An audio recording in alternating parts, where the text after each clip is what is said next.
Take two. Good morning and welcome to Ed's World, where it's always morning, even in the afternoon. I am your host, Jay Edgar, and the person over to the other side of the screen was not the person who was scheduled to be here, but the gracious person instead who took the time and saved me in a bind. Welcome back to the show, Britt from Tweets by Britt, and now from Freckles and Liberty, or Freckles and Liberty, Freckles and Britt. Thank you so much for having me on. Even if I can't talk straight?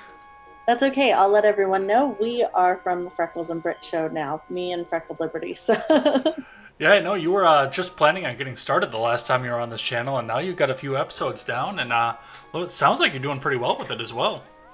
Yeah, it's actually kind of gone a little crazy. So Freckles was my first guest, and we had so much fun. It was like talking to an old friend, and we just, at the end of the episode, we kind of turned off the recording, and she was like, we should do this again. I said, you want to do it again next week? And she said, yeah. I said, so should this be like our show? And she said, yeah, let's do it. And I said, all right, I'll change the name. And the Freckles and Britt show was born. I've always just kind of been someone that's like, that's exciting. Jump in and do it and see what happens. Gotta love it when you go live and somebody's car alarm goes off right away. I know. I can't tell. Is that mine or is that? No, that was on my side. Oh, okay. I'm like, oh, what's going on? So.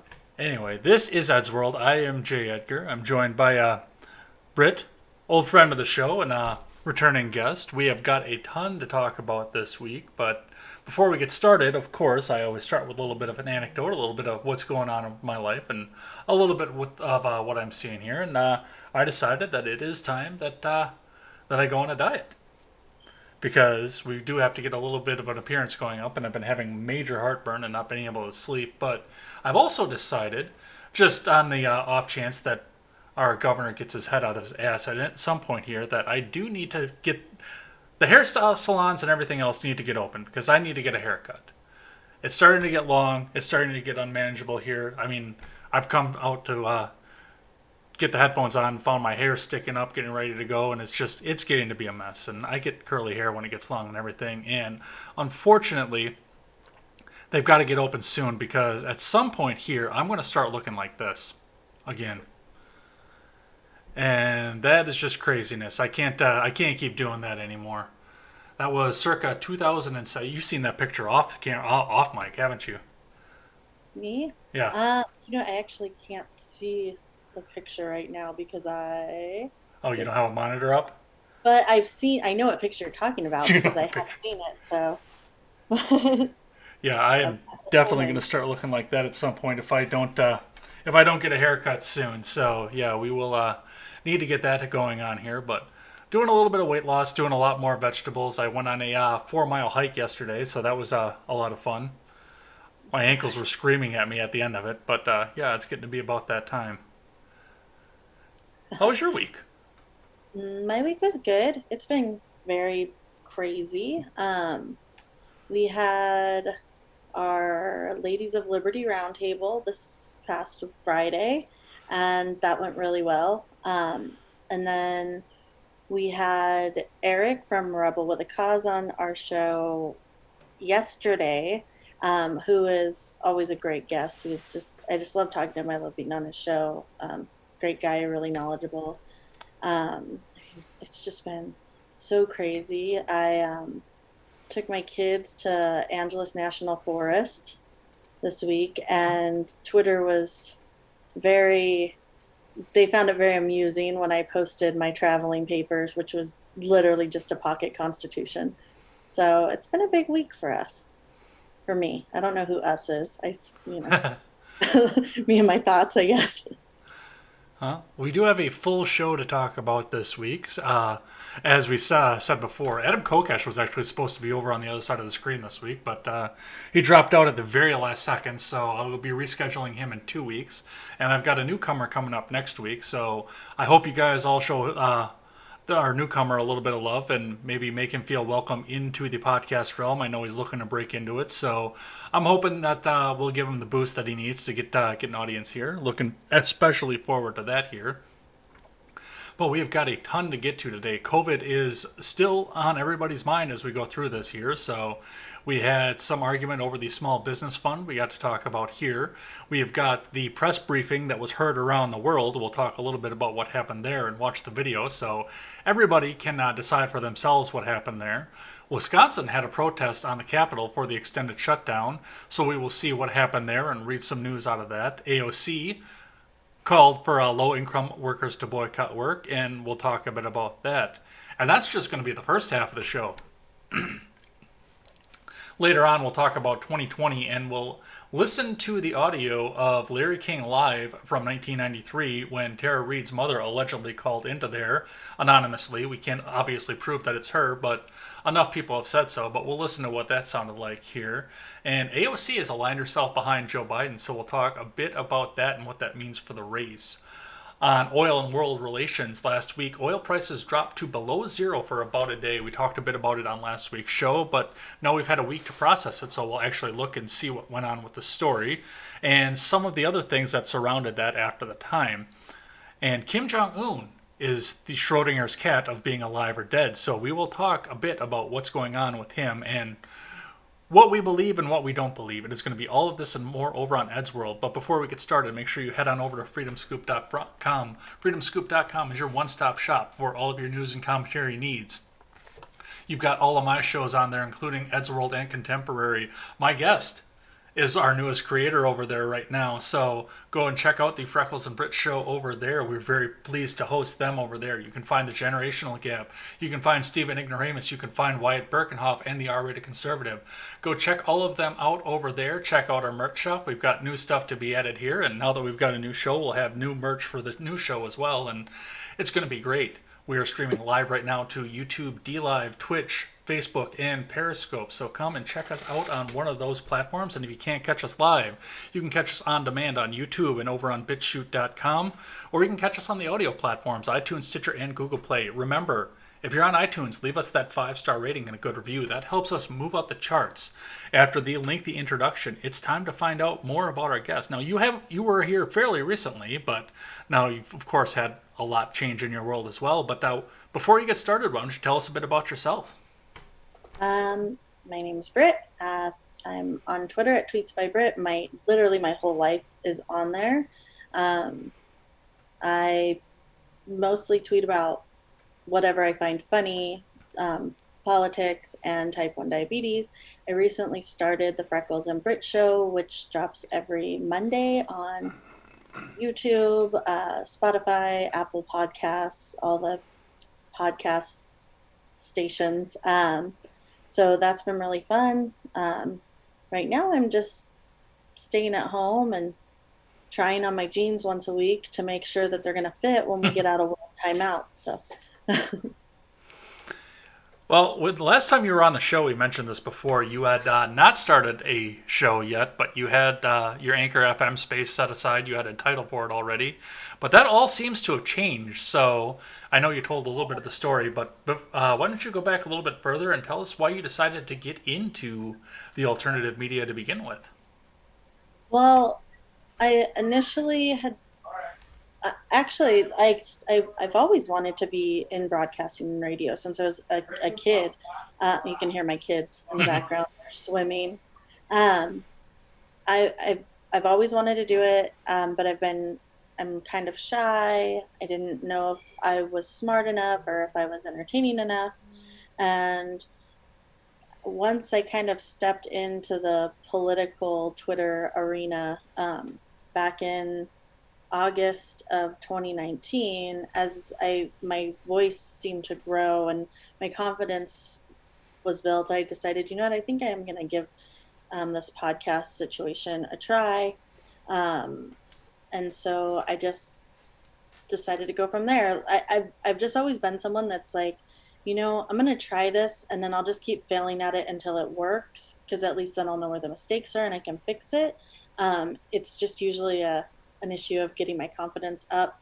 So I decided to go with a podcast. I had called it initially, I was going to call it, I forget, but the last thing before Freckles came on was Tacos and Civil Discourse. I felt like that was pretty inclusive of everything I wanted to talk about. So Freckles was my first guest, like I said, and we just had a great time, and we decided to just keep the party going. So it just started with us recording every Sunday. Sorry, you can hear my whole family coming in. I mean, I apologize. Um, it started with us recording on Sundays. We are 5 shows in. We've already had like crazy guests. We've done a Ladies of Liberty roundtable with some really fun gals, and we are having another one next month. So we'll get dates out for that. Um, we've had Mac Redbeard Liberty on. We've had Eric from Rebel Without a Cause on, and our latest show that just dropped today was with a 2020 LP presidential candidate Jacob Hornberger. So we're kind of moving faster than we thought we would go, and it's really great. It's really a really fun ride. Um, there's it seems like people like it. Of course, there's people that don't like it, and we have fun with that too. So if you go to YouTube, you can see a video that we actually put up from our favorite hater. So that's on there, and it's really cute. So you guys could check it out over on YouTube. And that is linked in the description below, so make sure you check that out as you're going down to like the video, to share the video, and to subscribe if you're not there already. Let's check in with the live chat here before we get into topics. Wyatt from Roundtable Decision is first in the comments, and he made sure to tell us that. Ron Helton is here, and he's got his stickers out, ready to go. Remember, if you're on Facebook right now, make sure you head on over into the YouTube D Live or Twitch, because that's the only way we can see you in the live chat here. Looks like we've got the Conservative Patriot here, so thanks for coming in. Thanks for checking us out over there. Looks like that's what we got here. Ron looks like he's got a news story in there, but I'm not going to pull that up right now. But if you throw that in the Discord, I'll do that in Contemporary I'll do that in Contemporary tomorrow morning. I'll check that out because I might not pull the Newsweek because they are stingy about their ad blocker, and I say screw them for that. But I'll find something else corroborating that and go with that. So check that out there. They are asking about the Ladies of Liberty stream that is on the link for the YouTube channel that's down in the description. So go and check that out. And as we go back, it looks like Seawall is getting here as well. So Seawall, of course, was the guest last week and was very insightful as well. So thanks for coming in. Thanks for checking us out. We will check back with you after the first topic, which may go long. We might check in before that because this is always a really long topic. So the COVID is still taking over the world here as we go along here. As of right now, we will get worldometers.com up and look at this. We are at 3,058,089 cases worldwide, 211,147 deaths, which is crazy how low that seems to have gotten over the course of that, with testing involved as well. 919,669 recovered. That is worldwide. On the U.S. side, we are at 1,007,065 cases, up 19,905 over the past day. Total deaths, the 56,595, which means we're getting a little bit close to that 60,000 number that we thought was going to be. That is up 1,182. Total recovered 137,698. Can you believe it's been 8 weeks already? First off, This is, to me, it feels like we're living in some dystopian film that I'm just waiting for like the Avengers to come and figure this out. So it's beyond me that this is still going on like this. usually when I think dystopian, I think I wait for Triss to show up because I like that movie better than the Avengers. Which one? Sorry. Oh, what the hell is the name of it? Divergent. Oh yeah. Oh, Triss. Yeah. Yeah.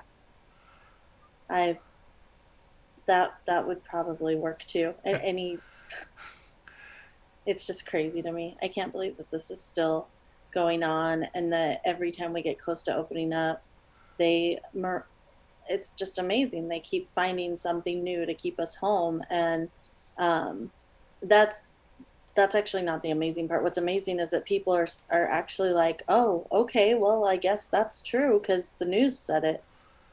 Like, it's just shocking to me. Oh yeah, they definitely don't go out and find all the facts and draw their own conclusions. They are definitely taking what they're being spoon fed out of this. Absolutely.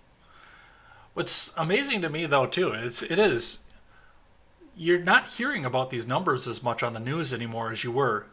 I remember it was just a couple weeks ago. That was the first thing you heard on the nightly news every day. Many new people got the coronavirus. What are we going to do about this?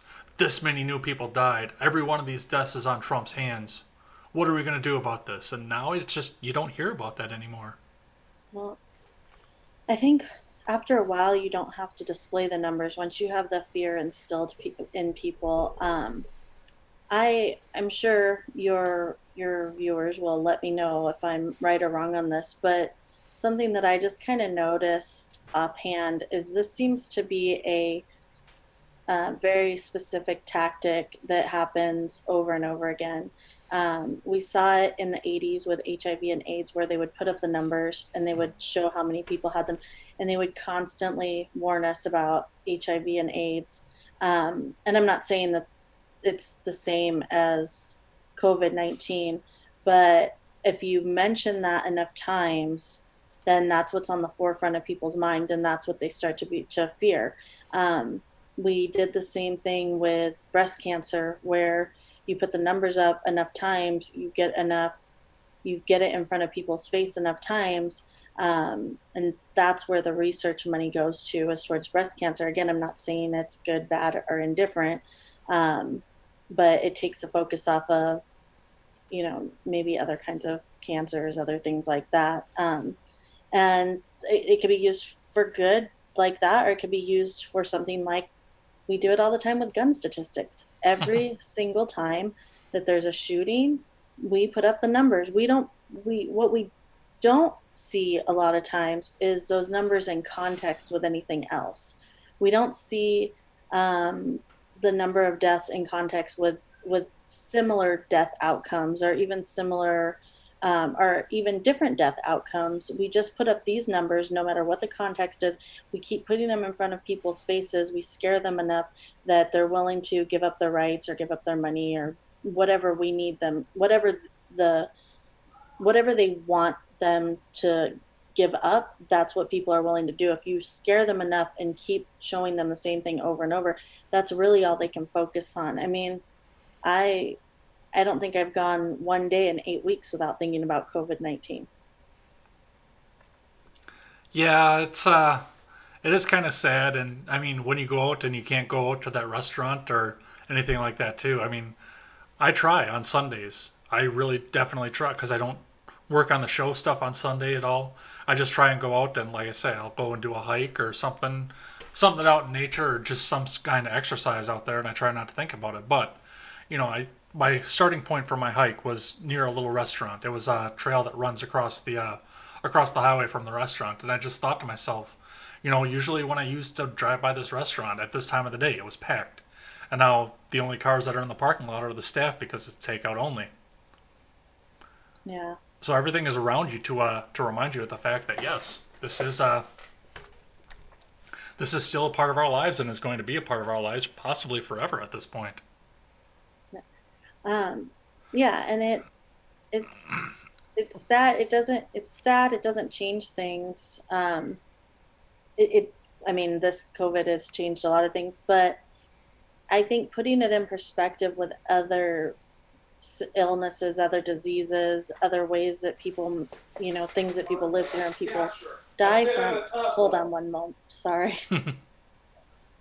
Um, I think when we if we started to look at other things, it might put COVID into a little more perspective.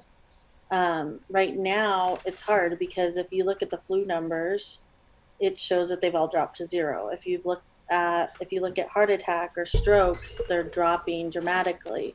And where we are seeing heart attacks and strokes, The news has conveniently filled that in, saying that that that now COVID is causing strokes and heart attack in relatively young people in their 20s, 30s, and 40s.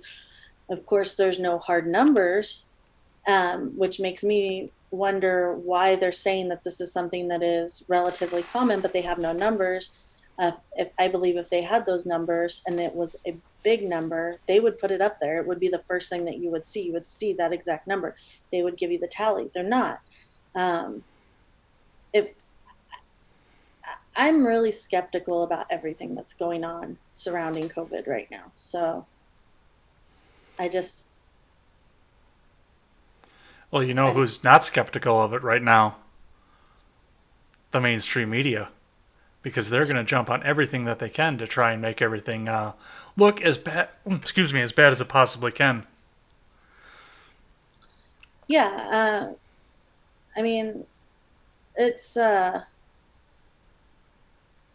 anything that's going to make the president look bad right now, they are absolutely going to jump on it.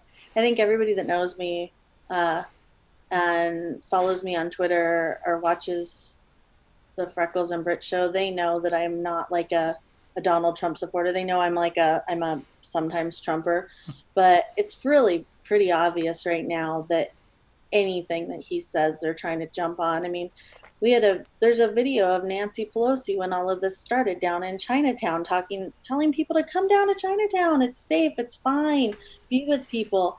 And how much like coverage did that really get? It was like she got asked about it once, and her response to it was like, oh no, it helped the situation, and there was no pushback from that. So it's like, I don't really believe anything that the mainstream media has to say at this point.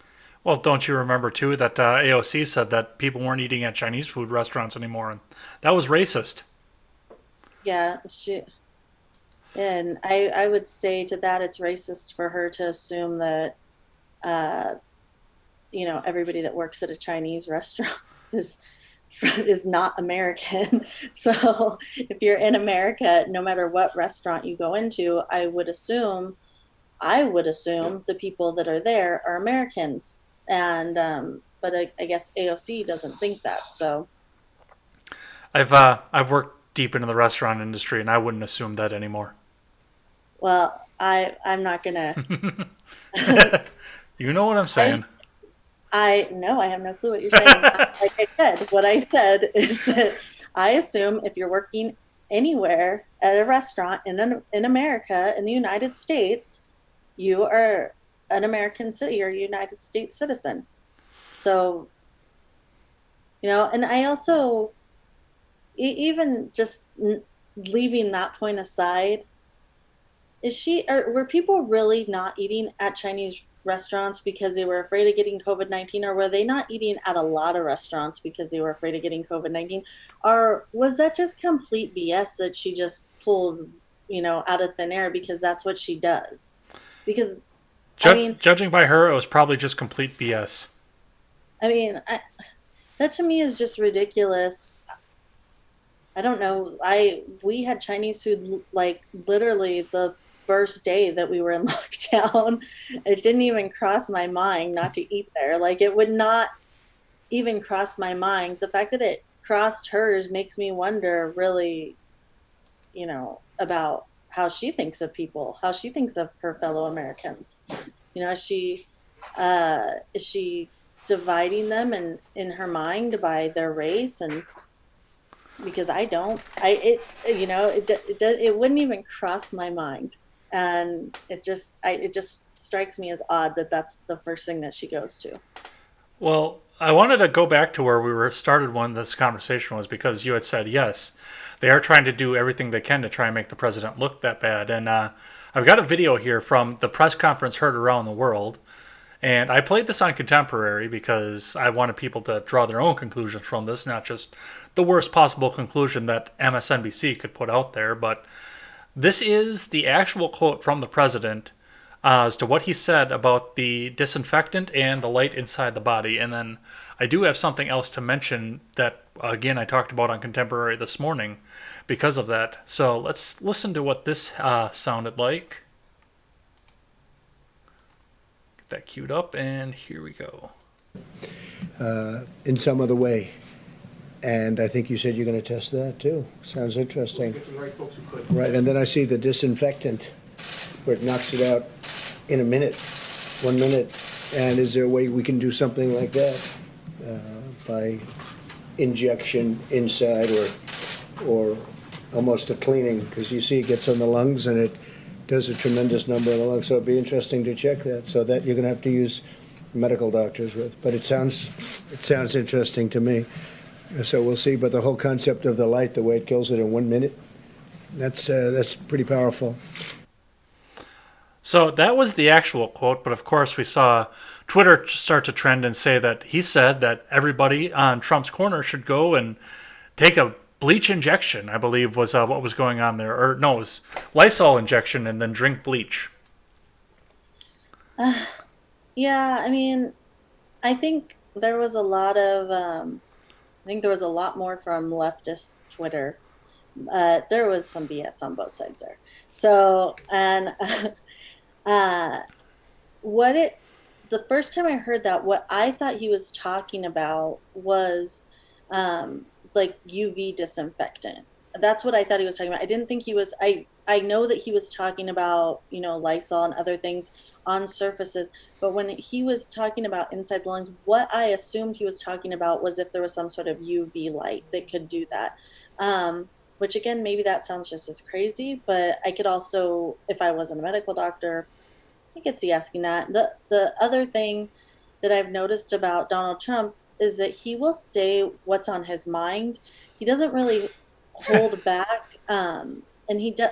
I mean, it's true. He just kind of says whatever's coming to his mind at the time, and what people are thinking. And when people have that taboo of not wanting to clarify because they don't want to look stupid, Donald Trump doesn't have that problem. So, but to me, I'll be honest, I kind of wondered, is there some kind of UV thing that could do that? I looked it up afterwards. I don't care if people think that I'm, like ignorant on that. Like, why would I know that?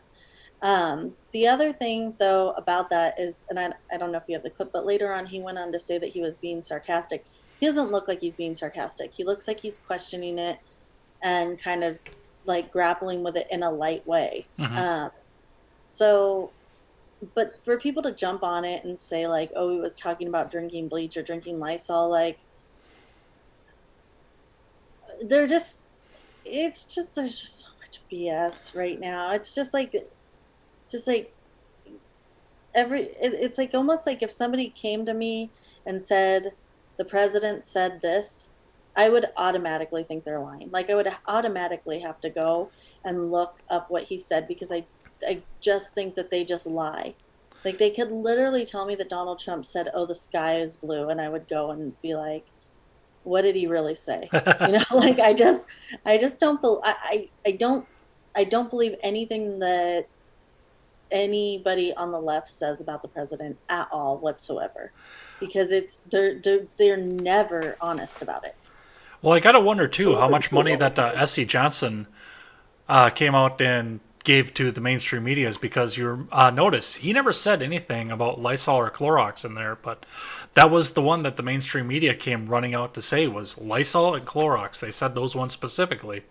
Both Yeah, subsidiaries of the S.C. Johnson company out of Racine, Wisconsin, by the way. yeah. I don't know. I'm not touching that conspiracy theory. So I I don't just, know. It the whole thing is just ridiculous. I mean, it was a silly comment. It wasn't a ridiculously stupid comment. Um, I think we all know by now that Trump is just going to say what comes to his mind at the time. There's no, you know, there's no controlling that. He's not going to stop and ask the question later. He's not going to, you know, he's not going to check himself to make sure that this is a smart question or a dumb one or anything like that. And people are going to run with that on that oppose him. And to be perfectly honest, I kind of like it. Sometimes he says silly stuff, but also I think that it makes it okay for other people to ask questions that they might not have asked before. And also, I love watching him just own people too. I love it. I'm gonna be so bored when 2020, after 2024, and we have someone else. So Well, the other thing that I noticed too, I read an article that Midget P put in the Discord this morning on Contemporary, and they actually are patenting a UV light endo. I cannot think of the word right now. Jessica Green had said it, but it's an in the throat UV light treatment. Mount Sinai patented it last week, so literally, like, or Cedar Sinai, not Mount Sinai. I'm sorry, but yes, literally. this is the other thing that happens consistently with Donald Trump. He says something like this, people make fun of him, and then something else comes out. And I think it goes back to what I said before. It's almost like he hears things like in his briefings, and as things go on and things progress, I think he hears a lot before the public hears it. He puts out there his thoughts on it, and there's sometimes half thoughts, or um like, it makes sense to him, and then he looks crazy for about 15 minutes, and then we get information like this, and nobody and then it's like we're constantly having to go back, like, people, his defenders are constantly having to go back and say, look, see, he was right about this. But the mainstream media knows that by the time the actual information comes out, then people have already moved on to the next thing he said. I mean, I'm people. We can make fun of Donald Trump as much as he wants, or as much as we want. We can say, "Oh, he's an idiot. Oh, he's this." He's the president of the United States, and none of us are. I mean, like, he had to have done something right to get into that position, or wrong, majorly wrong. I mean, I'm going to be honest. Coming from a libertarian point of view, I think they're all evil, but um, he can't be a complete moron to be in that position. And to be honest, I don't think he's done a half. I think he's done a lot of good, uh as much as I think he's done a lot better job than what the left and the media gives him credit for. A immensely better job. And I will be honest right now, if Hillary Clinton was our president at this moment and we were going through COVID, one, I don't know if we would even be in lockdown. Two, if we were in lockdown, I think we would all have already had the new Gestapo coming to our door, taking our guns and letting us know that meal rations are coming out in the next couple of weeks. So uh, I would say, as much as I hate, like, oh, the lesser of two evils, like, I'm pretty grateful right now that he won the presidency, and I'm just gonna, I'm not gonna be sad when he wins again in November.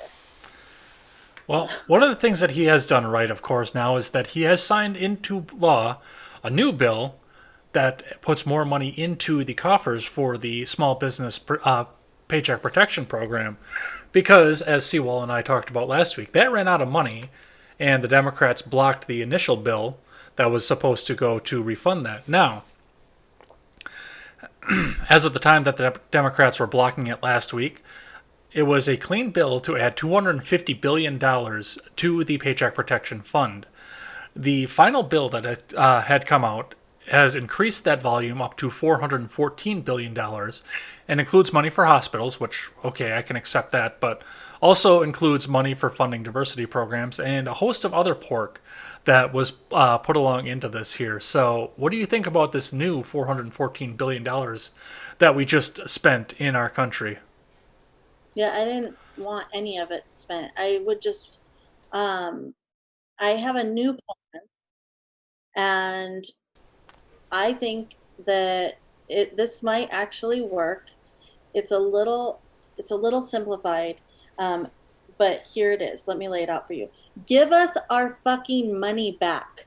Just don't steal our money in the first place, and people would be fine. So that's where I'm at with that. I mean, that's it. I don't the all the money that they've spent, then people are like, where's my $1,200 check? Well, you most of you are probably not going to see that. um if you do see it, it's not going to be enough to get you through.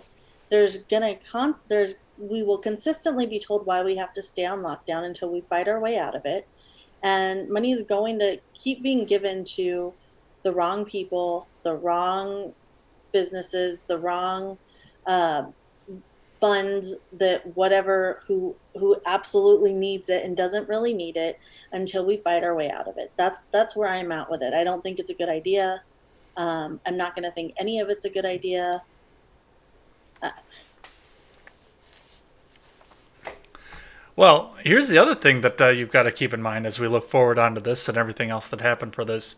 There was one sole dissenting vote in the House, and the reason that this sole dissenting voice said that she didn't want to back this is because it wasn't enough. Reading yeah. now from Fox News, give me just a second. From Paul Stenhauser writes, AOC declares that she'll be voting for. No, that's the wrong article. I don't have the article up. Okay. Wrong one.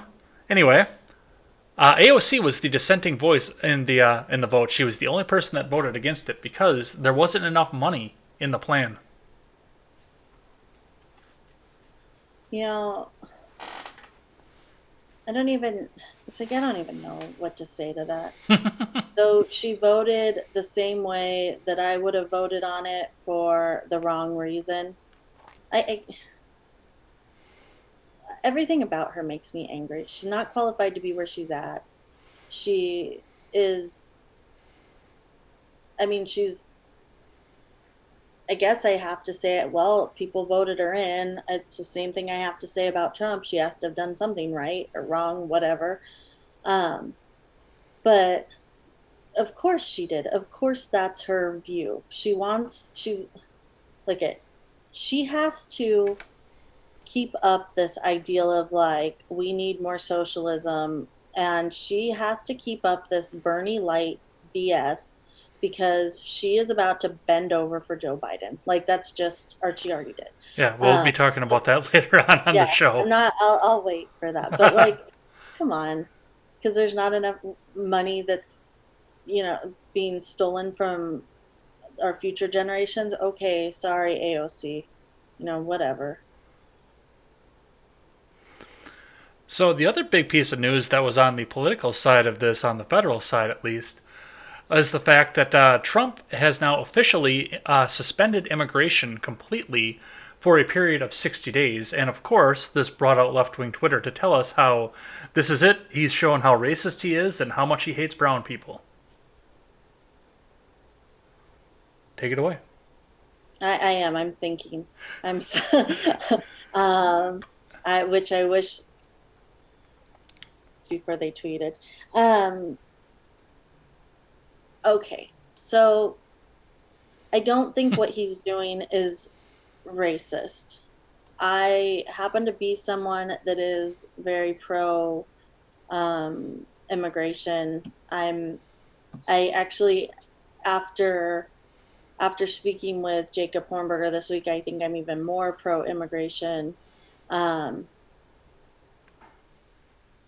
I I don't even know what to say on this, to be honest, because really I don't think that COVID-19 is as big of a threat as we're making it out to be. I don't think that we need to suspend immigration. I know that I know what's going to happen in your Twitter comments right now, but uh, I think at the beginning, when we weren't sure what was going on, then I understand closing everything. Then at that point, I understand why it was like, okay, we're suspending flights, we're blocking, we're doing all of that. I don't understand why we're doing it 8 weeks in for a period of 60 days when everywhere else seems to be starting to recover. Um, I don't know why we're doing it now. I don't know what the timing of this is. It just seems to me the same as what. the left is doing in every state, where all of a sudden we have to take people's Second Amendment rights away 8 weeks in, and Hmm. all of a sudden we can't let people, everyone has to wear masks, even though we've all been told we're doing a great job sheltering in place and the numbers are going down. It's like, I don't know why we're adding more restrictions 8 weeks into this. Well, the thing What with would the immigration executive order is not necessarily a disease prevention. He, in a tweet that he put out talking about the fact that he was going to suspend the immigration, he had said that it was a protectionism move, not necessarily a COVID protection. The reason that he wants to do that now is because so many people are out of work, and he wants to make sure that those are the people that go back to work first, that they're the ones that get the jobs first, that they're the ones that get the second job first, get caught up on their rent payments, their mortgage payments, their back electricity, and everything else that they're behind on currently. Well, then open the country up. Open the country up. Hmm. That's how you do that. If you, that's how you do that. You open the country up. If you're concerned about an immigrant coming in and taking a job that nobody has, what is going to happen when they come here? Where are they going to go? It's not like they're going to come in and they're going to get a job that you can't get, because nobody can get a job right now. I mean, if you are concerned, if people are that concerned about jobs and livelihood, then open the country back up. That's what we do. I mean, this none of it doesn't make sense what he's saying. It doesn't.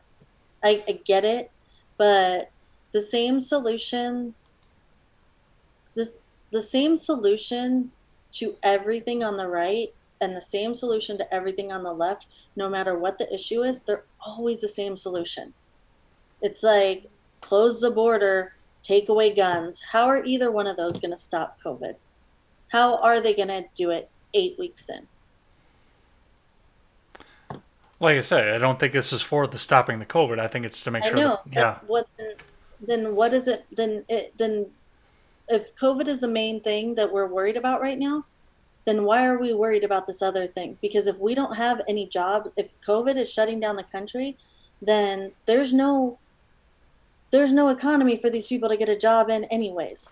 You know what? Maybe they'll come here and be like, well, this sucks. Let's go back home. I don't know what, I don't see, from my point of view, I don't see where that's a good idea. I mean, I don't, and also, I don't think it's racist. I just think that it's like, I just think that people on the right and people on the left look at things the same way. If all you have is a hammer, everything looks like a nail. Well, speaking of opening things back up, that's actually a perfect transition into the next topic here. We've got a little bit of talk about who's opening up and who's closing here. So, first and foremost, we have the good news that Georgia is set to open almost completely at this point. Now, there's still restrictions as to how far apart you can stand when you're in line for something, and still some suggestions that they have for wearing masks and doing other things throughout to do that. But Georgia is set to be the first state to come out and open up hair salons, nail salons, and all other non essential businesses that people are complaining about that they need to have to move on with things. And a lot of people are happy about that, but the president has said that it may be too soon and there may be a reflash over in Georgia. But I don't know. It's pretty warm down there and pretty sunny. And I know we're talking about warm and sunny being the natural killer of this virus. But what do you have on this one? Um, I think I would, hey, you know what? I think it's a good thing that they're opening back up. I want to see what happens. I want to see what's going to happen.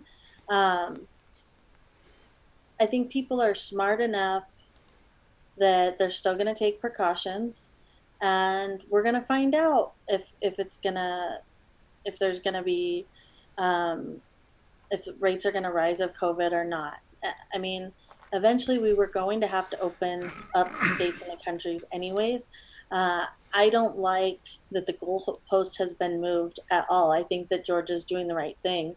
Um, we initially said we were sheltering in place so that we could flatten the curve so that hospitals weren't overrun. Mm-hmm. And where I'm at, I'm in California, and we actually had one of the hospital representatives in the newspaper the other day saying that their ER waiting rooms were actually emptying out because people were afraid to come in. So it seems that the goalpost has moved for opening up states since day one. It was just supposed to be not to overwhelm the hospitals. At this point, some places the hospitals are overwhelmed still. I understand other places they are not. Um, but that seems to have been lost. And all of a sudden now it's like some states don't want to open until there's no new cases of COVID. Um, that's never going to happen.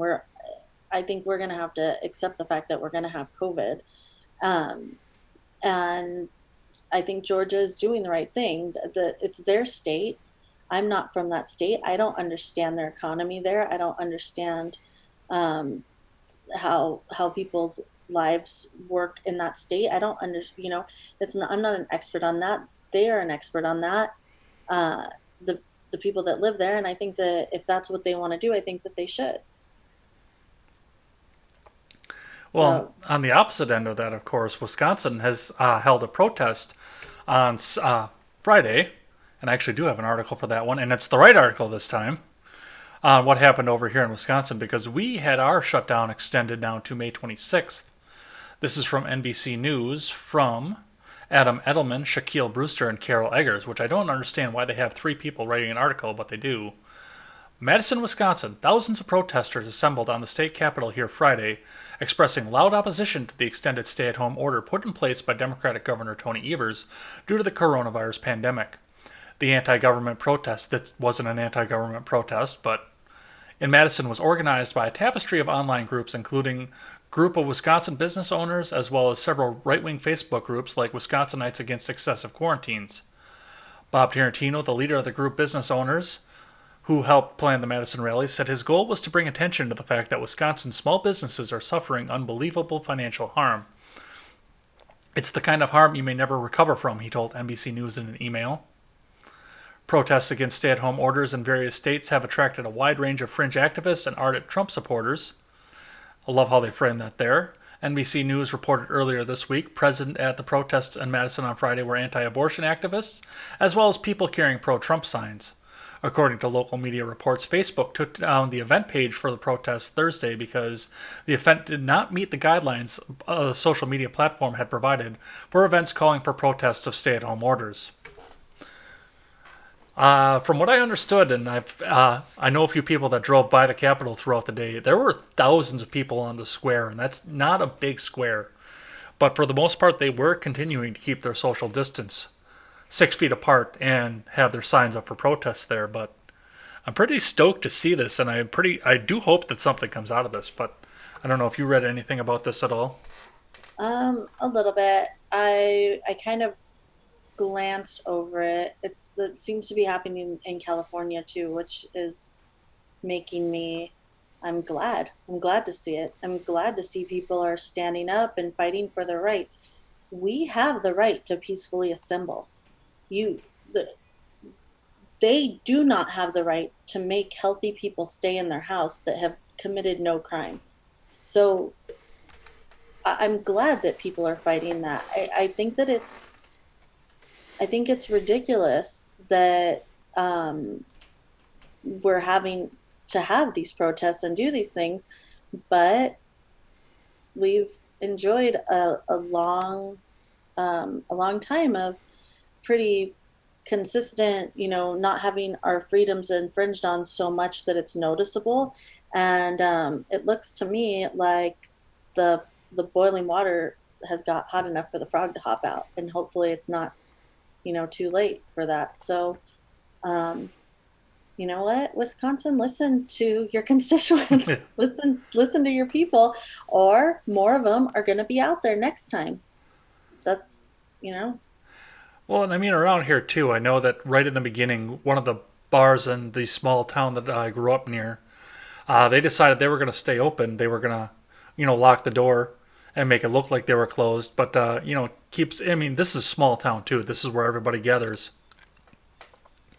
And I don't want to say the name of the town, even though I think my full name is going to come out at some point here, but we're going to save it for a little while here. But the state patrol, and they had to go by the state. They couldn't let the county do it. The state patrol came through and kicked the door in because the sheriff went back to the governor and said, screw you. So they sent the state patrol in to come and kick the door in and arrest the bar owner and get everybody else out of there and get them back home.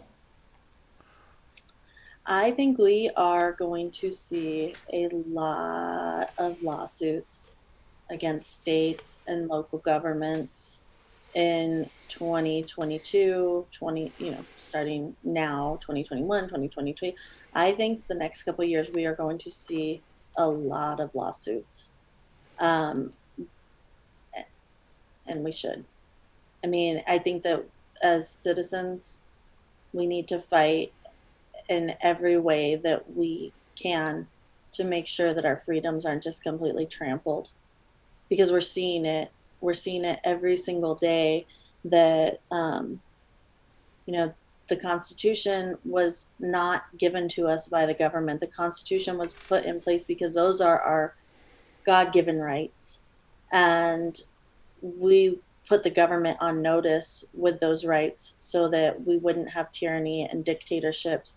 And now we are at a place where would be dictators and would be tyrants are seeing that a lot of people are willing to just forgo those rights. And so they're seeing what they can get away with. And it just brings so much joy to my heart to see people standing up and saying, no, we're good. We're not going to let you do this. Well, and too, I mean, now we're looking at too, and I've mentioned before that if stuff needs to get transported, I'm going to go find myself a low car with a big trunk and do things that I probably shouldn't be saying on the air. But I mean, there are other talks of speakeasies and other sorts of gatherings opening back up. Places where people can gather and easily be shut down if the government comes in and decides that they want to shut it down. Yeah, and I would say if you are somebody that works for the government, if you are somebody that is put in a position where you are to arrest or lock down or stop free people from doing things that is their right to do, you really need to be questioning who your masters are. And you really need to be questioning what your morals are and if it's worth it for you to collect that paycheck, knowing what you're doing to your fellow citizens and to this country. That is that. What do you think about the counter protests though? And I've got a video from this one. They're dumb. Well, let's see. Of course, because the mainstream media had to pick the worst representative of the pro open the government side to put out there. I'm sure there were other people that were a lot more civil with this, but they had to find that one. So let's listen to what this had to sound like. Let's get that opened up and go.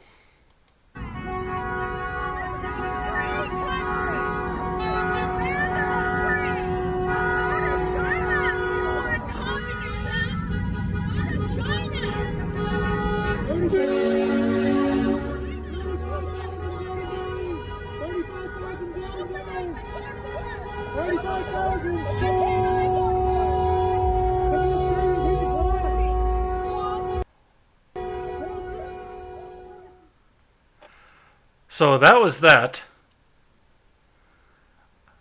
I don't know if you saw that one prior to that or not, but a person who was supposed to be a nurse, and it has not been confirmed yet whether or not this man was a nurse or not, stood in the crosswalk in Denver, to which a woman in a Dodge Ram said, if you want communism, go to China. Well, okay. First of all, um, I have seen one too many of these videos where somebody on the street filmed what was actually happening. I don't know if this particular video is real or fake or not, but there is one just like it where the person had a Trump flag. There was a nurse or doctor, because obviously you can't possibly get scrubs unless you have a medical license. There's no possible way you could walk into a Walmart or a Target and get some scrubs. It's not like you couldn't find those at every Halloween store ever. Um, so clearly it must be legit. However, there's plenty of film from a lot of these that show that there is no actual protest. That they have someone drive up, they have someone that looks like they're a nurse or a doctor stand there, they get the picture, they get the film, and then they take off. And so, is this real? It could be. Is it? But it could also just as easily be faked. And if this is real, like, what are you doing? Don't you have to get back to the hospital? Don't you have like, aren't you overrun with COVID patients? Like, I don't get what the counter protest is telling people to stay outside while you're standing outside. Like, Well, and like you said, that we have no proof that this person is actually a nurse or not, and they do have the photo ops out there. But I mean, if you want to take it even one step further, I know that when we looked at the Whitmer protests and we saw the Confederate flags, swastikas, and everything else, I know that in other protests like the Unite the Right rally and what was the other one that happened down in Virginia? They had Antifa people going in there infiltrating and pretending to be Trump supporters to hold these flags out there to try and make this look like this was a white supremacy thing. yeah, they do that all the time. They used to do that at colleges when Ben Shapiro would go and speak. They would have people. They would have people out there just to rile up the crowds that they would call Ben Shapiro supporters that were white supremacists. It's like, I don't buy that. And even if it is real, like, I I'm biased, I'm sure, but I they're not doing this for the same reason that I think that the protesters are doing it. The protesters are doing it because they want their livelihood back, because they don't want to die in poverty because of a virus that is way less of a threat than was initially reported, and the numbers are way lower than we initially were told that they would be. Um, these people that are protesting for people to stay inside, most people are staying inside. Most people are so scared that they're willing to just do whatever the government is telling them to do. I don't even get what the point of these counter protests are. I mean, they don't make any sense. We have doctors and nurses every day going on TikTok making videos about staying inside and dance. I mean, their videos have now become a meme and a joke because it's like, well, can we go back to work? No, you can watch me TikTok. Like, that's what this has become. Can we go back to work yet? No, you can watch me own this Trump supporter by standing here in reverence, or whatever. It's like, shut up, man. I don't, and that lady that was screaming like, go back to communist China, like, if that was somebody really doing that, well, she's an idiot too. So there, two things can be true at once. Do you think she could have been a plant? Yes, I think she probably was, but on the off chance that she wasn't, if she was just espousing racist crap, well, she's an idiot too. So The hard part about the MAGA, the cult like people, not the normal Republican voters, but like the ones that have MAGA in their Twitter handle, is that they are crazy enough that that could either be a plant or somebody being genuine. okay, I have a story I about just that. lost 1,000 followers on Twitter. No, well, and I'm probably going to gain 1,000 right now. My mom is on Twitter, and her Twitter account has MAGA in it, and she is that, like, hardcore. Like, if you guys check out my Twitter account, you will see my mom consistently telling me, "Well, honey, that wouldn't be a problem if you if you vote for Donald Trump. It doesn't matter. Everything is about Donald Trump." So, um, she's not. I don't see her as any crazier than I ever have. But I think it's funny that you would bring up the MAGA people, and I even think the people that have that, for the most part, excluding my mother, outside of that, I think a lot of them are just tired of seeing the same over and over, and I think that they see Donald Trump as someone that is finally in there, you know, um, like, kind of, I guess, punching down the way that the left has been punching down for years and years.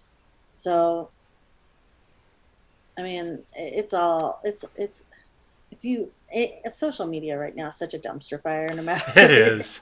at. Like, All right, I got a couple other things I'm going to skip a couple of things out of the itinerary because we are going way long on this. But I do have a couple other things that I want to get to here.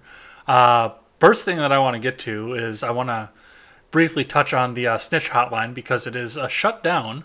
The New York Blasio snitch hotline, where you text a picture of people not social distancing. Darn it. And I was sending them videos and I was sending them tweets, like, and, or not tweets, pictures and videos daily of people that I was finding not social distancing. I There's mean, there a was there's a a group better of than people. 50% chance that Mayor De Blasio has seen my junk. Well, uh, be good for him. I feel so, I mean, uh, it's a real shame because I was sending them videos consistently of I saw a group of people on a bridge that were clapping and not social distancing. I don't know if anyone saw that in the news. I saw um, two men wearing similar uniforms that were not social distancing on the beach. I've seen a lot of people not social distancing, and I've made sure that I've let them know that it's weird. They all had the same uniform on them, so that's a joke. YouTube. I was talking about the police around the country, so Uh, yeah, it needed to go, and they got flooded from around the country of people doing kind of the same thing, just hairy assholes and junk. good. If you sent a joke, uh, if you sent anything to that line, making a joke or mocking them like they should have been, find me on Twitter. Tweets by Britt. You are my people. We are friends. So, I got one here from your neck of the woods, actually, now. The California skate park. People were not, and this was a brand new skate park. All the surfaces were polished and smooth. They had just put this up, and nobody was social distancing. So they went through and they filled all of the half pipes and pits with sand. Did you see anything on this one? oh yeah, I saw it. Well, I bet you Uh, that's local news for you. yeah, I saw it. I don't know if you saw later, those kids went back there with dirt bikes. Yeah, I did. I haven't seen And, any pictures of that, but I did hear about that. and if that was my son, I would have high fived him and been so proud because really, come on, man. Like, it's just ridiculous. They actually did it at multiple parks and parks that I've taken my kids to, parks I've been to. Um, and I love the fact that they're, at one park, I think it was San Clemente, that the kids just got rid of the sand and were skateboarding, and I'm not sure if it was that park or another one, but they had done it at one of them. And then the other one, the kids came back with dirt bikes, and I feel like that is American ingenuity. It's making lemonade out of lemons, and I'm actually proud of those kids. Well, I can't get behind the kind of money that they felt that they needed to spend to do this because you've got fuel to get the sand out there, the workforce obviously to get the sand dumped into there to somebody to drive the truck, and I mean they're government workers, so they're making bank on top of that. The fuel to get it out there, to get the sand out of the quarry to get it in there, and then all the money you just spent on some of these parks on top of it. Because, I mean, I used to skate. I know how smooth of a surface you need to have in order to have an effective skate park, and it's never going to be smooth again without major work once they do decide that they need to come in and clean it out. Um, yeah, initially I was bothered by that, but this is California. We spend a lot of money on stupid stuff to stop people from doing things that might hurt them that actually won't really be of any consequence. So it was kind of par for the course, which I hope I'm not giving anyone any ideas of putting sand in a golf course. But it, it's ridiculous. I mean, it's not going to be the same without a major overhaul. If you look, San Clemente is a nice area. There's a lot of these skate parks were in nicer areas, but some of the other places, I mean, these parks needed the help already, and it's like you're taking away a place where kids are going and doing something that's constructive, that is healthy, that is just a great activity for them, and then you ruin it, um, because of what? You know, if it was that big of a deal, then just when the cop patrols by, tell them to leave or whatever, which they shouldn't even be doing that. It's like if their parents aren't making them social distance, then mind your own business. Like the whole thing is just, it's like I'm exhausted when I read about all of this stuff. I mean, the money, the time, the rights just being trampled. It's awful. It's horrific. All right, I got one more here for you. This is a question for you. Do you think that low income workers should boycott going back to work to stick it to the man? Well, they can do that.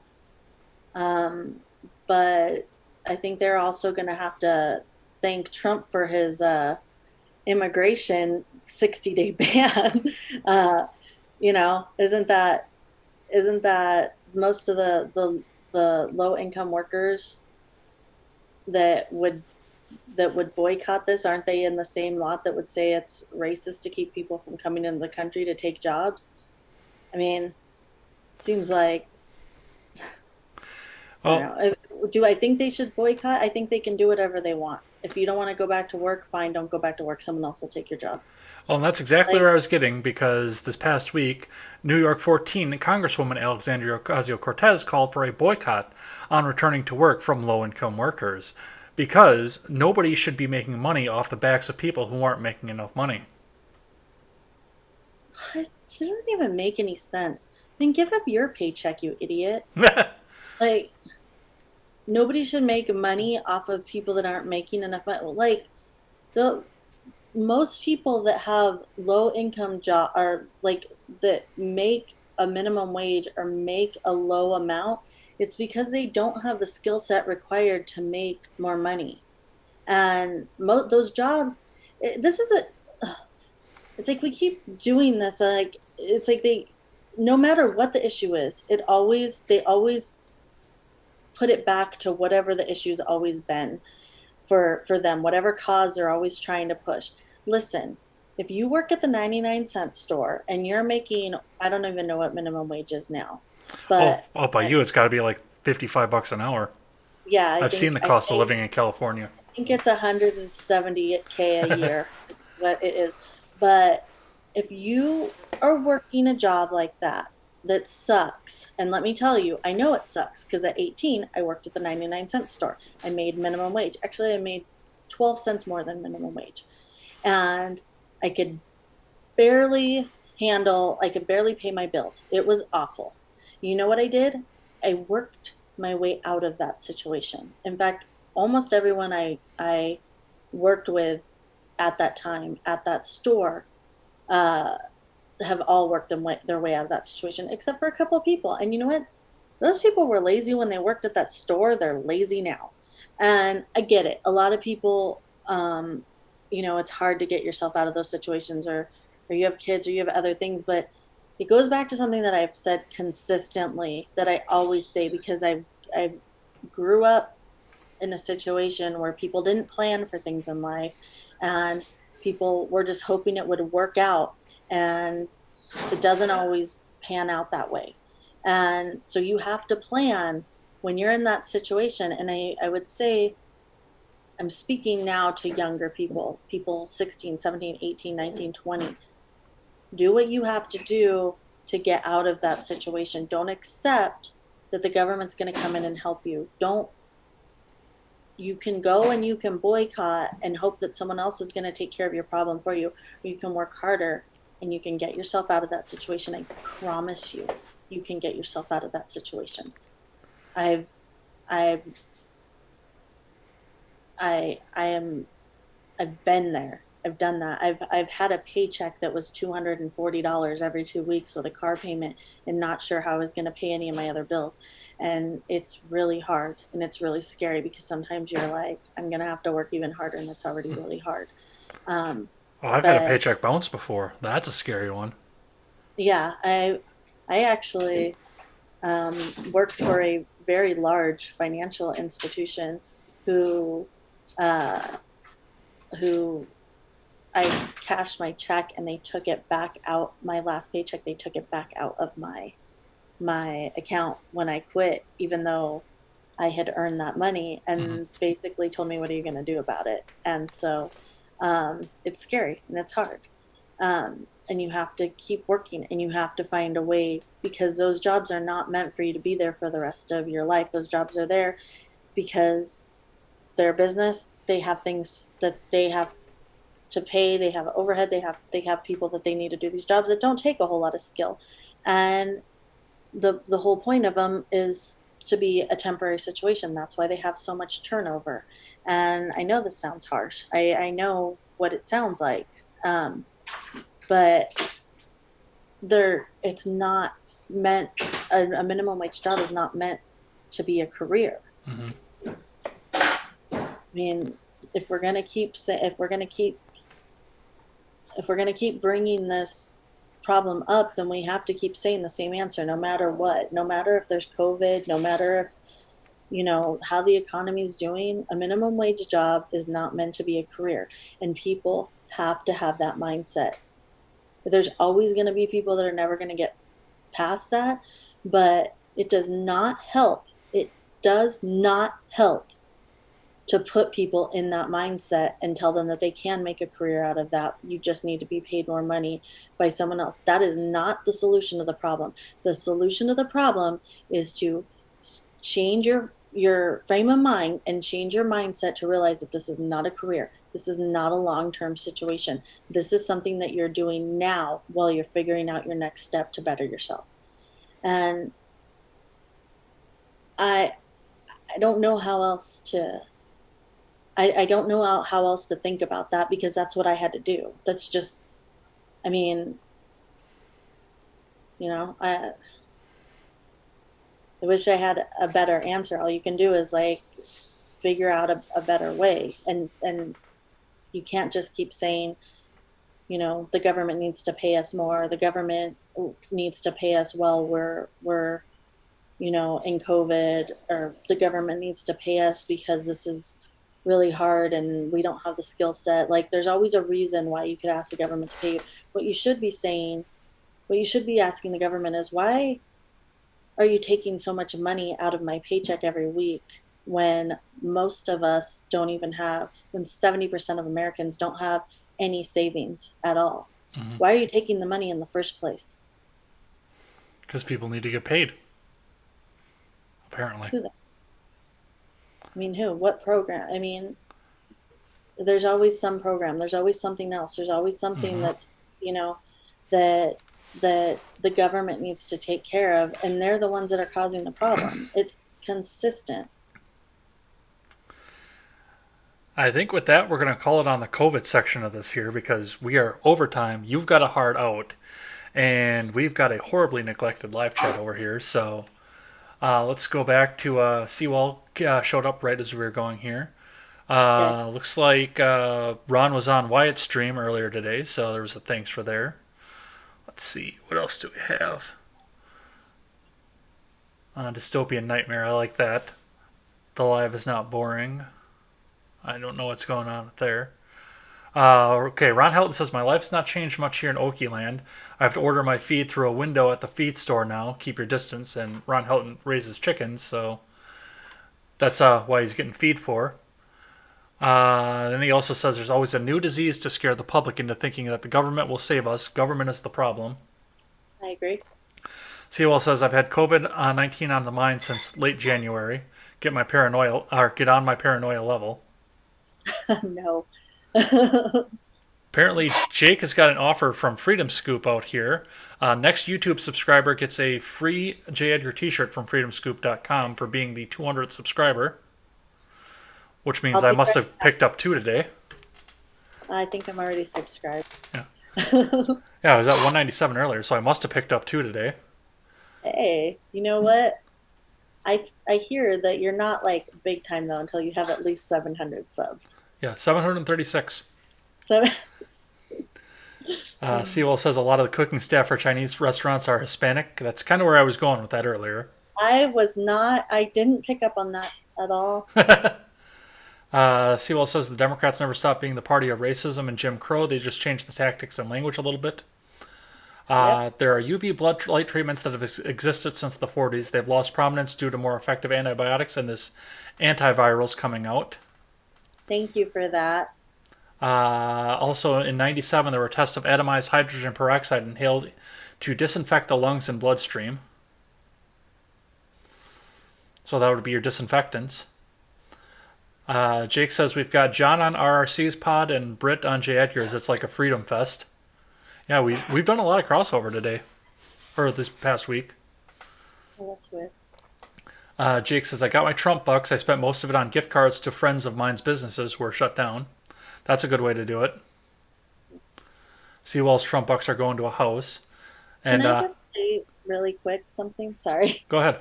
If you, I just want to say, if you get your Trump money, however you spend it is your business. I don't want anyone to think that I'm out there like, don't spend that money, send it back, because really it was already stolen from you at one point and I'm given sending back. mine back. Yeah, you do whatever you want to do with it. I'm going to cut it up into the shape of a middle finger, though, before I do. I don't even think we'll see ours, so I think they said ours would come sometime around August if they still had money. Sewell also says AOC is barely qualified to serve drinks. I agree. Sewell takes a different point on immigration from you, though. For every year of high immigration, you need at least 1 year of little or no immigration. Also, if you're a pro-immigrant in the USA, you have to want to keep the poor of America poor.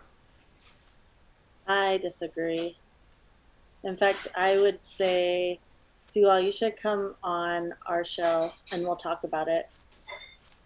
Sewell, you have an invitation. Get your mask.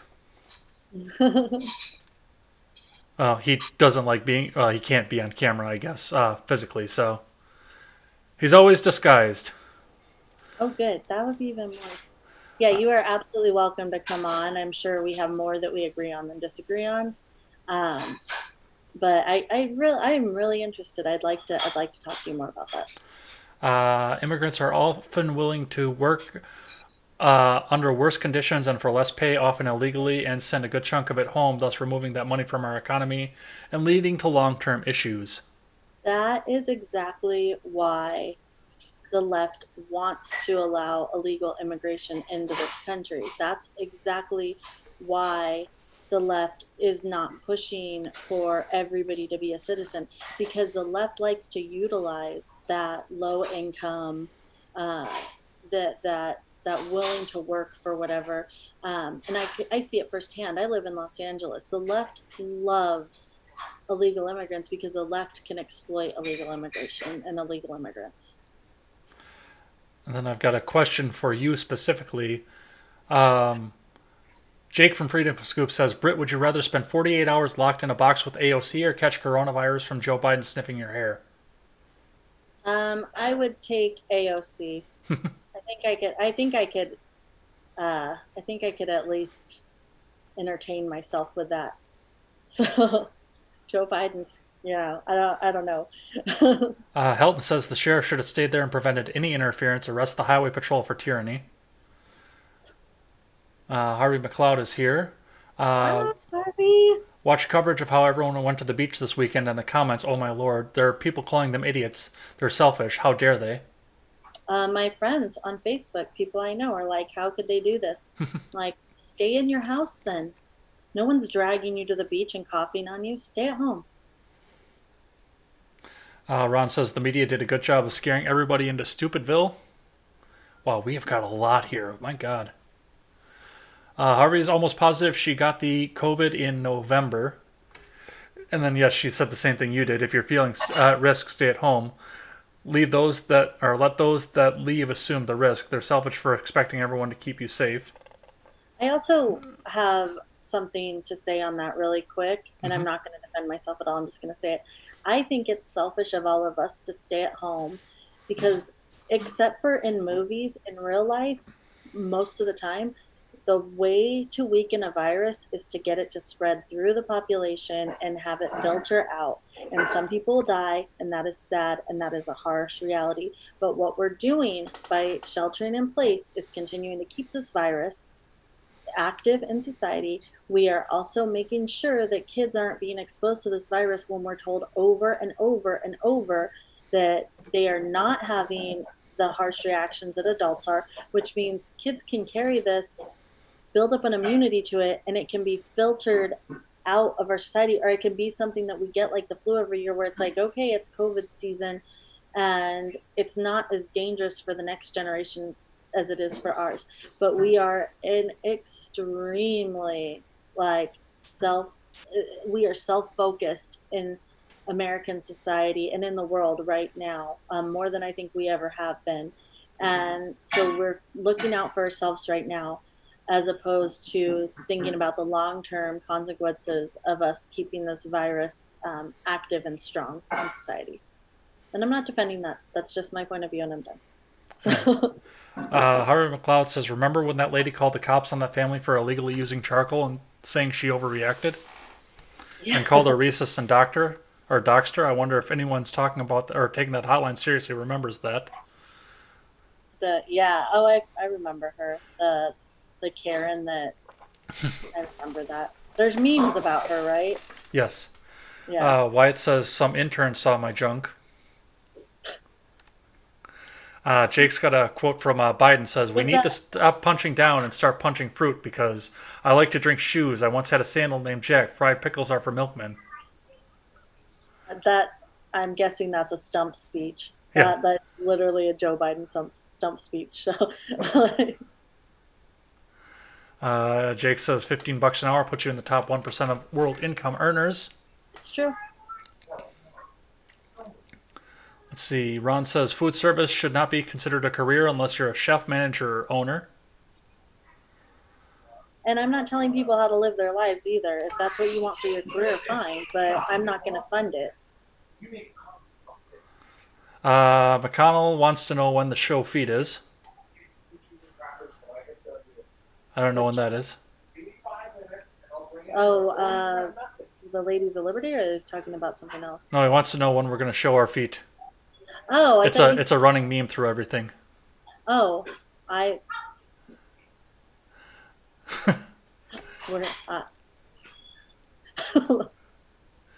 Looks like you got a confirmation. Seawall will make himself available, so you can touch base with him. He's actually in the Discord server, so that's going to be the easiest way to find him. I'll get you back on there afterwards. And he says he'd be happy to chat. And Harvey says righties and lefties like cheap labor, and we're going to leave it at that until the end of the next topic. all right. So the next thing we're going to talk about, and hopefully we'll get to more than this, but we are running up on time here, is that we've got 2020 coming up here. We don't have a lot to talk about on this, fortunately, but the first thing, of course, is we're going to watch another video. So let me get that up here. This is from the Larry King Live Show, and I actually had to blur this because it wouldn't process. I spent 45 minutes trying to get this up onto my sock account so I could get it up on unlisted so we could watch it on here, and it would not process. It failed 3 times until I put a blur filter on it, and now it passed. So let's see what that sounded like. We're back. A couple more phone calls on this very important topic. Our guests are former United States Senator Howard Baker, Richard Allen, former National Security Advisor, and Lois Romano of the Washington Post. San Luis Obispo, California. Hello. Yes, hello. I'm wondering what a staffer would do besides go to the press in Washington.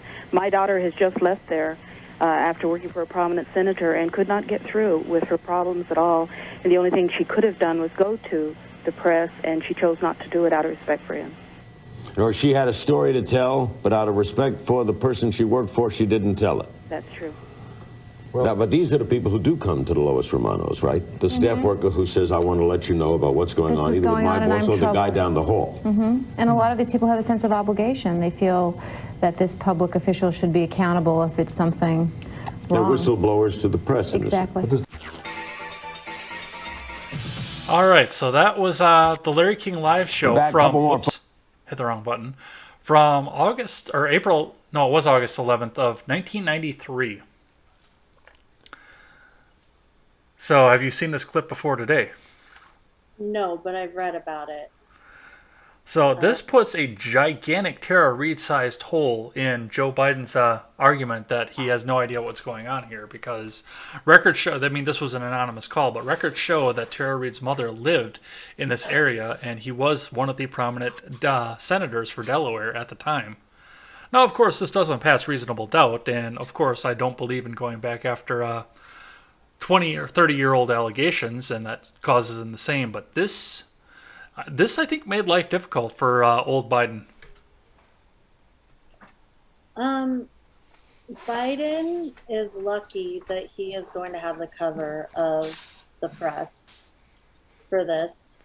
They're burying it as much as they can. I mean, every, I think Alyssa Milano even came out a couple of weeks ago supporting him and saying, basically just changing her whole view on the Me Too movement and just already coming out saying that Time's Up wouldn't take Tara Reid's case, like a whole lot of trying to get ahead of this story in a strange way. Um, I don't. I'm going to be honest. I don't think this is going to hurt him at all. I think that people are just going to say like, "Oh no, this is a lie," because when I have seen it brought up, they're always defending Joe Biden. And everything that I've seen on the news, they say, well, Tara Reid actually came out earlier, I think last year, and said that Joe Biden was inappropriate with her, but she never said that he did this until now. Um, and what's actually common with victims of assault is that they won't, they usually have, like, a lot of times there is like an outcry, an initial outcry, and then they're quiet about it, and then they'll release, what they're comfortable talking about at the time.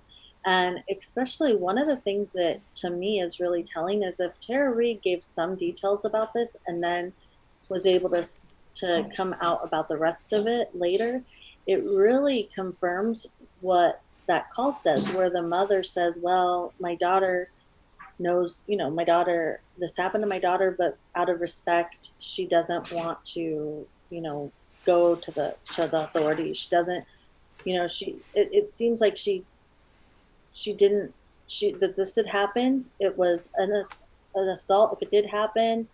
And, but that she was conflicted because she didn't want to make trouble for him. And I think she was starting to sound the alarm, last year when she started to say things, and she was hoping that it would get enough traction that she didn't have to go into all of it. And now she's, coming out with more of it. And I wouldn't be surprised if there was even more that happened.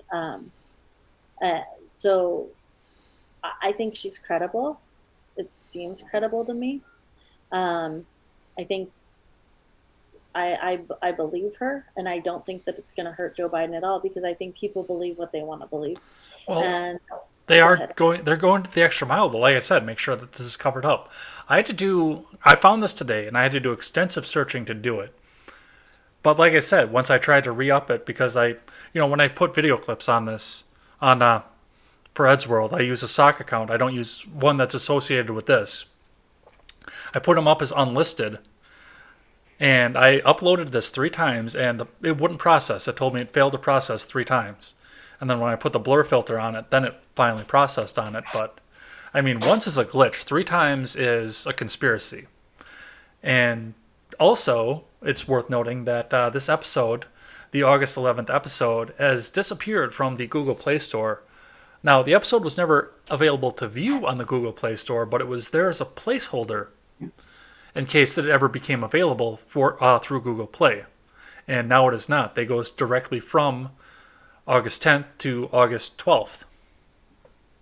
Well, it makes it a lot easier to dismiss a story if you scrub any mainstream evidence that it was ever a story in the first place. It just makes it a lot easier.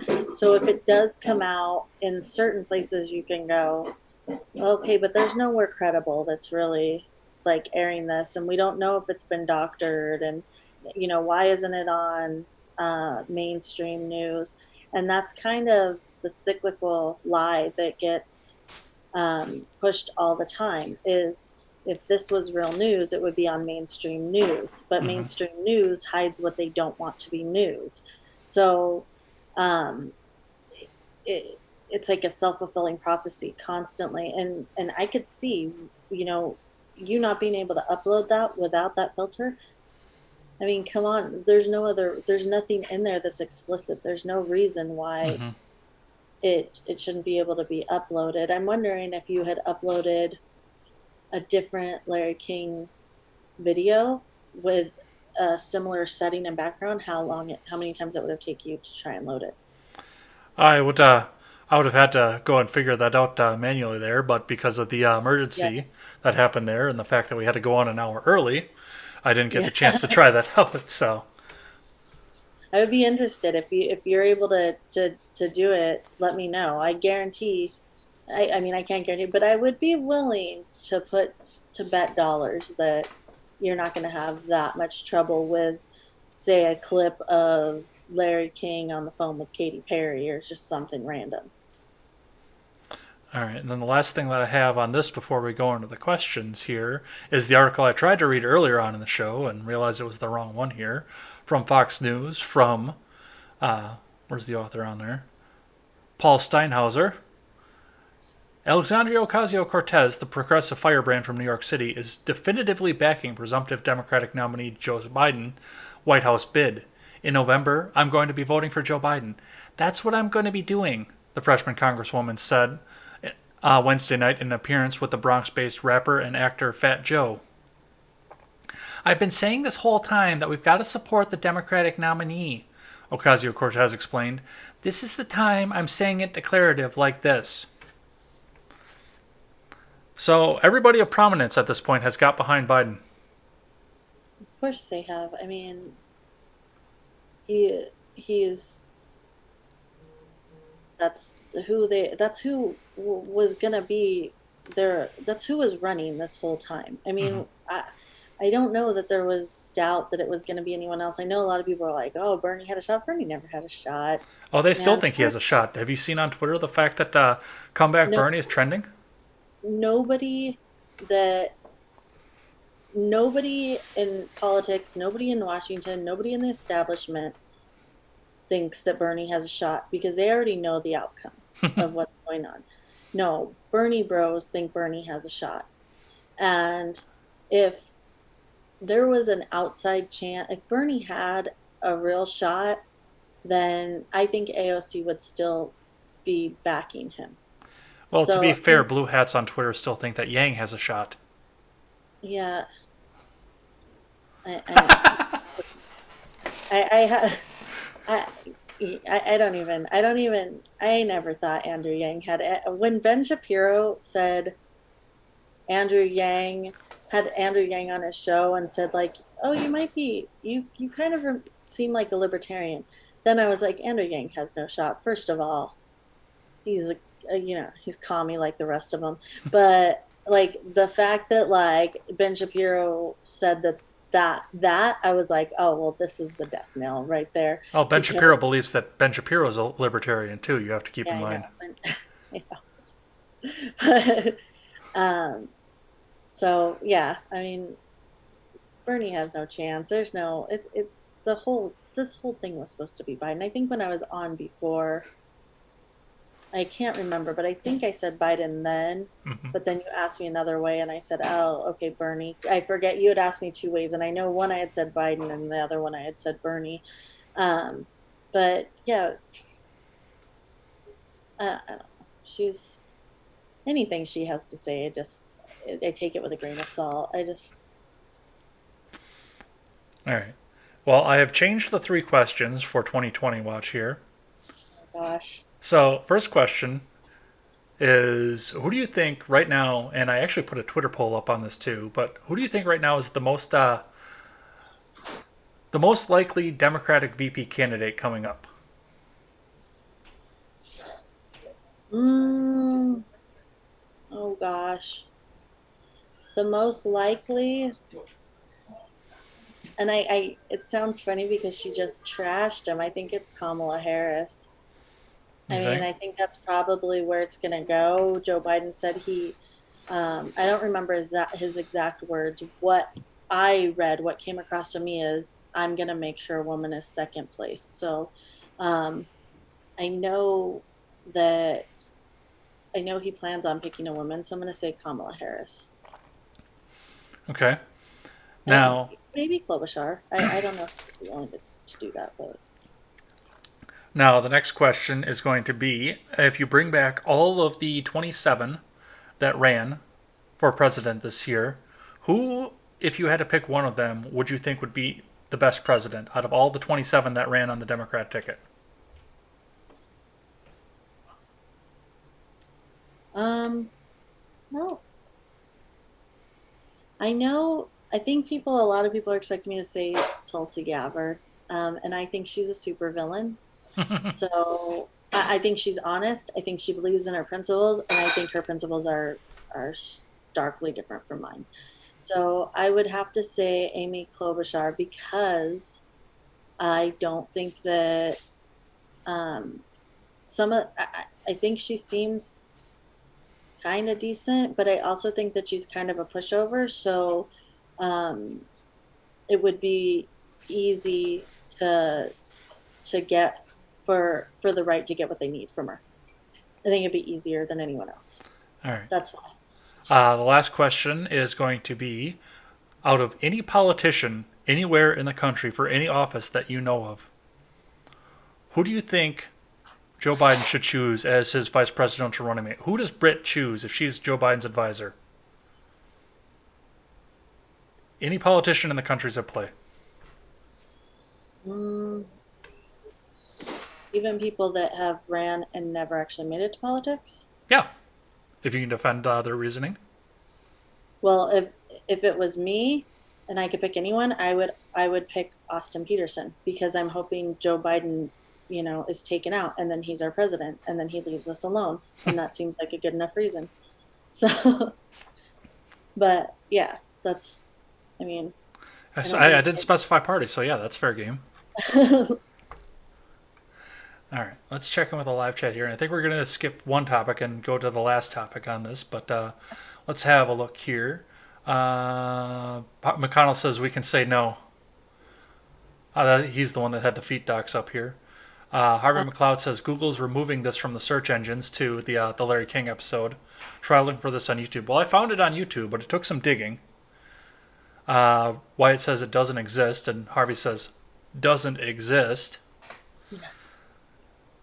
Ron Helton says, was it out of respect that she didn't blow the whistle on Biden then, or was she just a scared young woman who didn't want media time?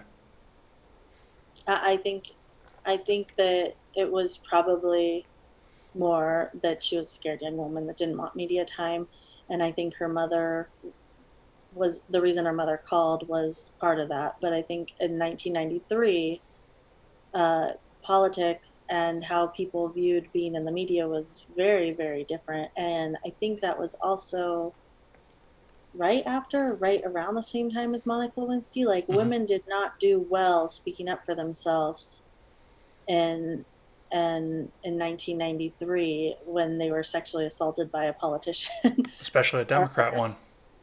Yeah, no, Democrat women better. All right. And the last one that we're going to read on this topic is Ron Helton says, vote blue no matter who, even if it's demented old pedo wearing one shoe. Can I change my answer?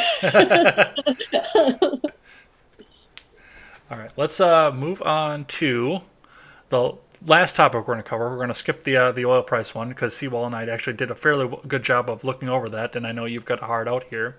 So we're going to move on, and we're going to talk about Kim Jong-un. Now, my first question for you before I introduce the topic is he alive or is he dead? Dead. Dead. He's dead. They put a video out of him saying thank you to someone. He's dead. So reports starting on Thursday showed that Kim Jong-un was possibly brain dead, possibly in a bad recovery, but did not show up for the April 15th commemoration of his grandfather's birthday. His grandfather, of course, being the person who created the North Korean government and the system that he currently serves under, currently as of this point. Some reports that had shown that he was brain dead, which means that he could possibly run for New York's 14th district. But other reports say that he was up, he was fine, he was just recovering from major cardiovascular surgery, which isn't really surprising because he's a short, chunky guy who smokes all the time and constantly has U.S. missiles pointed at him. That's enough stress to kill anybody. Currently, on Sunday, Vox and many other outlets stated that he was dead and confirmed that, but as of this morning, most of your major mainstream outlets are saying that he is alive, and his train is passing through and doing a tour, headed out to a tourist attraction in the northern part of the country near the Chinese border. Sounds like weekend at Kim Jong's. So, I mean, I was skeptical. I was kind of wondering if it was true or not, but then when they said he put a video out to thank workers, that made me think he was dead and they're trying to cover this up for whatever reason. My guess is, I don't know enough about like North Korean culture, but I believe that they think of Kim Jong Un, that they think of their leaders as kind of God or appointed by God type thing. Mm-hmm. And I'm wondering if maybe he died of COVID and that wouldn't play well with that narrative to the people, or something like that. And maybe they're trying to figure out, how to spin this. So, I mean, or he could surprise us all. Maybe he's alive. I don't know. I don't think he is, though. I don't think he is. Well, the interesting thing that came out of this, of course, was the fact that we got a closer look at Kim Yo Jong, rather. I had my Y and my J mixed backwards there. And of course, because it's Twitter and it's a raging dumpster fire, and I might have participated in the raging dumpster fire, we all decided we had to figure out how hot we thought the potential dictator of North Korea was going to become. And I might have participated in that. I don't know what you want me to answer. Like, I don't know. Like, how do you want me to respond to this? I don't. Like, because I thought it was funny. I stayed away from all of that. I mean, I saw one thing where they're like, oh, she looks like she's going to own Trump or whatever. I was like, there's one picture. I mean, I don't know what you want me to say about, like, Twitter being Twitter. And Yeah, dude, that's pretty much what it is. Like, literally, what I feel like you did in that moment was, like, everybody on Liberty Twitter, everything that people say about dudes in Liberty Twitter, you just confirmed, and like that's what happened right there. That's. I didn't even put a political party to it though either. I mean, it was coming from everywhere. No, yeah, it was, but like, I mean, I don't know. I have nothing that I can even. I did not participate in that, so. Well, I mean, it is an interesting thought though. I mean, if the little puke is actually dead and this woman is going to take over for the country, I mean, that's going to change some of the dynamics that are going on the world stage. I know in Asian culture, it's very difficult for a woman to take power into anything, no matter what her lineage is, in spite of the fact that, yes, she is going to be up there. Most of your Southeast Asian cultures do have a more subservient role for women, so that could either change the dynamic of North Korea in the world, or could change the dynamic of how they see women in their Southeast Asian cultures. What do you see on that?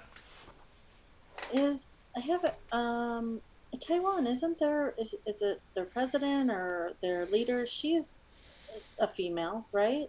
I am not sure. Let me look into that. I think so. I could be wrong. But I mean, that's more of a democracy over a dictatorship, a harsh dictatorship like North Korea too.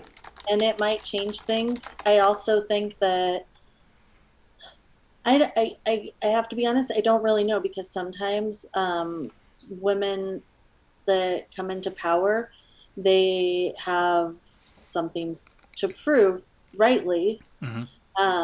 And so it could be even a harsher regime, or things could change.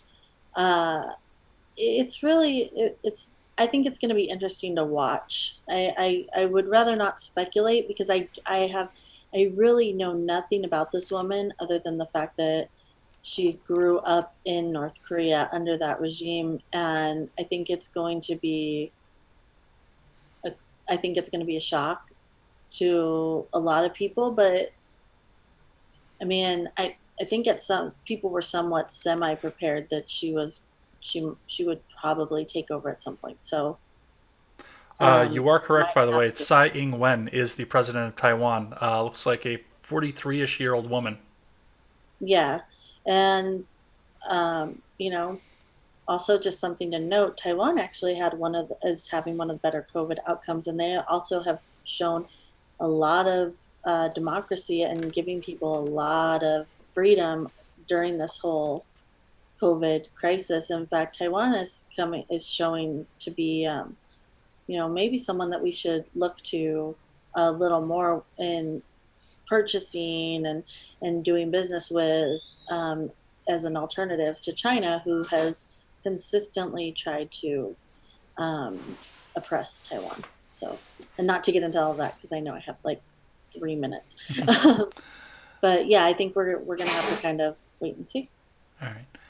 And with that, because yes, you did say that, to look over here, it doesn't look like the chat has moved at all here. But if any of you guys are still on the D Live side while we're going through the outro here, I'm going to hit the chest in D Live. So prepare to go and grab your lemons here. But as we go through the outro, the last question that I always ask is to end everything on a positive note. Britt, tell us about a hobby that you have that has nothing to do with work or politics. It could be an album that you picked up that you're listening to, or possibly I don't know, an instrument you've been playing, a video game you tried out, just something that helps you unwind at the end of everything.